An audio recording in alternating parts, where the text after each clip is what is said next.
Je vais prendre mon cas, le Grand Popo pour exemple. Depuis que l'arrêté est tombé, on n'a pas réouvert. Personne ne va venir. Le 24 mai dernier, la préfecture de la Gironde a publié un arrêté qui interdit aux bars associatifs de vendre de l'alcool après 2 heures du matin. Sauf que le modèle de ces organismes repose en partie sur l'accueil des clients à la fermeture des bars traditionnels, donc après 2 heures du matin. Selon eux, cet arrêté menace leur survie. Vraiment très surpris parce qu'on a eu un mail donc, à 19 h le jeudi 25 mai et pour nous avertir que c'était effectif dès le soir même. Donc c'était un peu le choc. Très très mal vécu. Là je t'en parle, j'ai la chair de poule, tu vois encore, et de me dire comment je vais faire pour subvenir à mes besoins. On n'est carrément aucun client qui va dans un bar après 2 heures pour boire un coca. Là, ça fait 3 mois qu'on vient juste de changer de local pour améliorer justement, enfin tout ça. Et si on avait eu vent de cette chose, mais c'est juste entendu parler, on n'aurait jamais fait ça.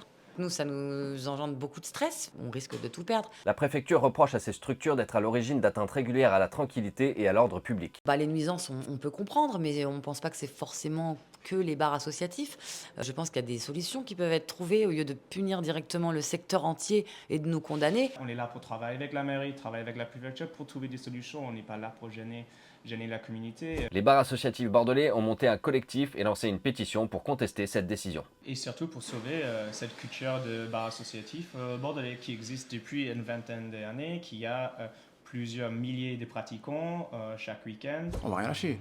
Moi j'ai que ça. Donc est-ce que tu penses vraiment que je vais baisser les bras?